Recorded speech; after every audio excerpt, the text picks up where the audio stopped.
ETF index mutual funds నేర్చుకుని stock మార్కెట్లో రాణించాలనుకుంటున్నారా? వెంటనే ఈ నెంబర్కి కాల్ చేయండి. నమస్తే రమగారు. నమస్తే జయ. రమగారు, మనం నవరాత్రులకు సంబంధించి ఒక్కొక్క రోజు అమ్మవారి అలంకరణ, అలానే పూజా విధానం, మనం పాటించాల్సిన విధి విధానాలు అన్నీ క్లుప్తంగా మాట్లాడుకున్నాం. మరి దశమి ఈ రోజు యొక్క విధానం, ఈరోజు ఎలాంటి నైవేద్యాలు పెట్టాలి, ఎలాంటి పూజా విధానం ఉంటుంది, ఇవన్నీ కూడా ఒక్కసారి. రాజరాజేశ్వరి దేవి అలంకారాన్ని చేస్తారు. విజయవాడ అమ్మవారి దేవాలయంలో రాజరాజేశ్వరి అలంకారం చేస్తారు. అన్ని చోట్ల కూడా రాజరాజేశ్వరే కనపడుతుంది.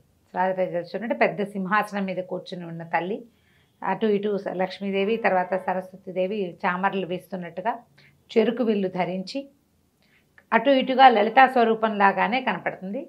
రాజరాజేశ్వరి అష్టకము అవి చదువుకుంటారు. అమ్మవారికి అది అర్చన చేస్తారనమాట. కొన్ని దేవాలయాల్లో అపరాజిత పూజ చేస్తారు. అపరాజిత అంటే నిన్నటి దాకా ఈమె యుద్ధం చేసింది. అవును, అమ్మవారి యుద్ధంతో మొత్తం దేవతలకి వాళ్ళకి కావాల్సినటువంటి అన్ని అఖండ ఐశ్వర్య ప్రాప్తి, అఖండ రాజ్య ప్రాప్తి, స్వర్గప్రాప్తి అన్నీ లభించినాయి. వాళ్ళు కోరిన కోరికలు తీరినాయి. మానవులకి మా రాక్షస భయం లేదు, దేవతలకేమో శత్రుబాధ నివృత్తి కలిగింది. వీళ్ళంతా పోయారు కదా ఒకళ్ళ తర్వాత ఒకళ్ళు. మహిషాసురుడు చివరివాడు. భూమి నిశ్శేషంగా నిష్కంటకంగా అయిపోయింది, రాక్షసులు లేకుండా చేసేసింది. ఇప్పుడు అపరాజిత అంటే ఎవ్వరి చేత ఓడింప శక్యం కానిది, పరాజయం అన్నది లేని తల్లి. ఆ అపరాజిత స్వరూపాన్ని ఈరోజు పూజిస్తారు. ముందు రోజు మహిషాసుర మర్దిని స్వరూపంలో కనపడిన అమ్మ శాంత స్వరూపిణిగా స్థిమితంగా కూర్చుని వరాలిచ్చే తల్లిగా దర్శనమిస్తుంది. కనకదుర్గ ఆలయంలో అమ్మవారికి రాజరాజేశ్వరి అలంకారణ చేస్తారు. ఈ రోజున గులాబీ రంగు వస్త్రధారణ, గులాబీ రంగు వస్త్రాన్ని ఇవ్వడము, రోజ్ కలర్ అనుకో కాస్త అటుగా పింక్కి దగ్గరగా ఉండేది గులాబీ రంగు ఇస్తారు. తర్వాత ఏమో అమ్మవారికి బూరెలు, పులిహోర మొదలైన పదార్థాలతోటి మహానివేదన సమర్పిస్తారు. మనం ఇళ్లలో చేసుకునే వాళ్ళు అన్ని చోట్ల కూడా చక్కెర పొంగలి నివేదన చేస్తారు. ఈ విజయదశమికి, దశమి నాడు చక్కెర పొంగలి అనేది నియమం. అయితే ఇప్పటిదాకా చేయని వాళ్ళు లేదా చేసిన వాళ్ళు కూడా ఈ రోజున మనం వండిన పదార్థాలన్నిటినీ అమ్మవారికి ఇది నివేదన అని ప్రత్యేక పదార్థం కాకుండా అన్ని రకాల పప్పు, కూర, పులుసు, పచ్చడి, పాయసం చేసుకుంటాం. 10 పదార్థాలు చేసినవన్నీ అమ్మవారికి నివేదన చేయండి.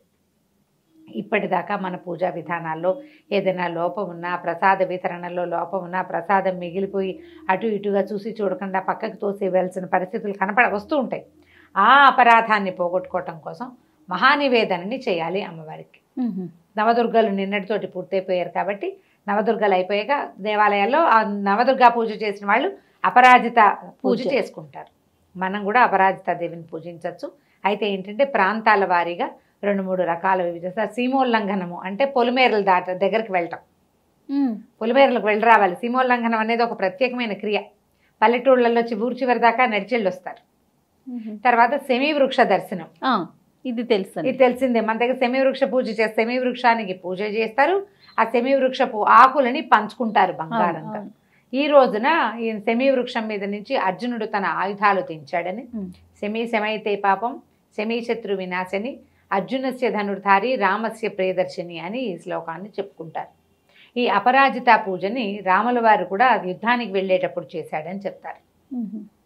అపరాజితను పూజించిన తర్వాతే ఆయన మన వారధి కట్టారని, మన సముద్రం మీద వారధి కట్టారు కదా, ఆ వారధిని అపరాజిత పూజ అయిన తర్వాతే చేశారని చెప్తారు. కాబట్టి ఇన్ని ప్రత్యేకతలు కలిగినటువంటి ఈ దసరాలో ప్రత్యేకంగా మనం చెప్పుకోవాల్సింది ఏంటంటే, మానవుడు ప్రతివాడు కూడా 10 శత్రువుల్ని మనం పోగొట్టుకోవాలి. ఈ 10 శత్రువులు ఏమిటవి? మామూలుగా మనం చెప్పుకునేవి అరిషడ్వర్గం, కామక్రోధ లోభమోహ మదమాత్సర్యాలు. అలా కాకుండా నిత్య జీవితంలో మనకి 5 జ్ఞానేంద్రియాలు, 5 కర్మేంద్రియాలు ఉన్నాయి. ఈ 10 ఇంద్రియాలని జయించటమే దశహర. ఈ 10ని జయించి అపరాజితులుగా ఉండాలి మనం. వాటి వల్ల ఓడిపోకూడదు, వాటికి లొంగిపోకూడదు. ఆ లొంగని వాడే ముక్తిని, అమ్మవారి సాయుధ్యాన్ని సంపాదించగలుగుతాడు. మహాసామ్రాజ్యాన్ని సాయుధ్యం కావాలంటే ఎట్లా వస్తుంది? జయించవలసినవేంటి? అంతఃశత్రువులు, బాహ్య శత్రువులు కూడా. అంతఃశత్రువులు 6 పక్కన పెడితే 6 కాదంటే ముందు వీటిని జయించిన వాడే వాటిని జయించగలుగుతాడు. అవును, ముందు నాలుకని కంటిని చూసిందల్లా కావాలనిపిస్తుంది, విన్నదల్లా చేసేద్దామనిపిస్తుంది, అనుకున్నదల్లా చేసేయాలనిపిస్తుంది. కాళ్ళు తీసుకెళ్ళిన చోటకి నడిచిపోకూడదు, చేతికి తోచింది చేయకూడదు, శరీరమే ఇంపార్టెంట్గా భావించకూడదు, ఎన్నున్నాయి భావాలు. అవునవునవును. వీటన్నిటి జయించిన వాడే పూర్తిగా భగవత్ సాయుధ్యాన్ని పొందగలుగుతాడు. ఆ ముక్తిని సాధించడం కోసం ఒక నియమంగా పెట్టి ఈ 10 రోజులు ఇట్లా పూజా విధానం సలపండి. మెల్లిగా ఏంటంటే నువ్వు ఇది అని చెప్పంగానే వైరాగ్యం అందరికీ వస్తుందా? ఇవి జయించు వర్గాన్ని అంటే ఈ శారీరక వర్గం ఒకటి ఉంది కదా, జ్ఞానే ఇంద్రియ వర్గం 10. ఈ 10ని జయించు అనగానే కష్టంతో వస్తుంది. మేము తినద్దా, తాగద్దా, పడుకోవద్దా, వెళ్ళొద్దా, చూడొద్దా అనిపిస్తుంది. అవును. ఒకటి ఇదొకటి. అరిషడ్ వర్గాన్ని జయించాలంటే దాన్ని జయించిన ముందు వీటిని జయించిన వాడే వాటిని జయించగలుగుతాడు. ఎన్ని వర్గాలు జయించాలి కదా ఎవరైనా. ప్రయత్నము ప్రతి సంవత్సరము చేయాలి. కొంతమంది ఆ దారి పట్టగలుగుతారు. దీంట్లో ఉన్న లోతు అది మనం తెలుసుకోవాలి. ఆమె శత్రువుల్ని జయించింది, రాక్షసుల్ని జయించింది. పైగా మనకేం చెప్తారంటే ఈ మన మహాలయ పక్షాలు ఉన్నాయి కదా, మహాలయ పక్షాలు అవి యుద్ధపక్షమని, ఇది విజయపక్షమని చెప్తారు. ఆ యుద్ధాల్లో ఓడిపోయినటువంటి దేవతలు అమ్మవారి సహాయంతో, ఆమె యొక్క కృపతోటి ఈ యుద్ధాలు జయించి ఇవాళ వాళ్ళు తమ రాజ్యాన్ని పొందారు. రావణాసురుడిని కూడా ఈ 10 రోజులు యుద్ధం చేసి నవమి నాడు రావణాసురుడు గతించాడు. విజయదశమి నాడు రాముడు అపరాజిత పూజ చేశాడని కూడా చెప్తారు, రాముల వారు చేశారు అని. ఇన్ని ప్రత్యేకతలు ఉన్న దసరా పండుగని 10 రోజులు చేయకపోయినా చివరి రోజు సెలవు లభిస్తుంది కాబట్టి ఈ రోజున లలితా సహస్రం చదువుకోవచ్చు, లక్ష్మీ అష్టోత్తరం వస్తే చదువుకోవచ్చు, ఖడ్గమాల వస్తే చదువుకోవచ్చు, రాజరాజేశ్వరి అష్టకం వస్తే చదువుకోవచ్చు. చిద్రూపీ పరదేవత భగవతి శ్రీరాజరాజేశ్వరి ఈ మకుటంతో ఉన్నటువంటి రాజరాజేశ్వరి అష్టకాన్ని చదువుకుని మన ఇంట్లో చేసిన 4 పదార్థాలని అమ్మవారికి నివేదన చేసి వచ్చే సంవత్సరం కూడా ఇలాగా ఈ విధంగానే నీ మహాసామ్రాజ్య సేవాకాలాన్ని మాకు ఇవ్వమ్మా అని నమస్కారం చేసుకోవచ్చు. కుదిరిన పువ్వులు, ఏ పువ్వులు దొరికితే ఆ పువ్వులతోటి అమ్మవారికి పూజ చేసుకోవటం, అష్టోత్తరం చేసుకోవచ్చు. లలితా సహస్రనామం ఎట్లాగూ చదువుకోవడం, స్నేహితులతోటి ప్రసాదాన్ని పంచుకోండి. ఈ పండుగని ఆనందప్రదంగా జరుపుకోండి. 10 రోజుల పండుగ. మనం బతుకమ్మని ముందే పంపించేస్తారు. తెలంగాణ రాష్ట్రంలో అష్టమి నాడే బతుకమ్మ వెళ్ళిపోతుంది. నవమి దశములు దసరా పండగగా చేసుకుంటారు. ఇక్కడ కూడా జరిగేది అదే. ఈ దశమి నాడు ఏం చేస్తారు, ఈ సెమి వృక్షాన్ని చూసి కాస్త జమ్మి ఆకుల్ని అందరికీ పంచుకుంటారు. జమ్మి ఆకు ఏంటిది, పెద్దవాళ్ళకి దండం పెడితే 2 బంగారం అంటారు జమ్మి ఆకులు. ఆకుని బంగారం అంటాం ఓన్లీ భారతదేశంలో మాత్రమే ఉంది, గమనించగలరు. ఏ దేశంలో అంటారు? ఎక్కడా లేదండి, ఎక్కడా లేదు.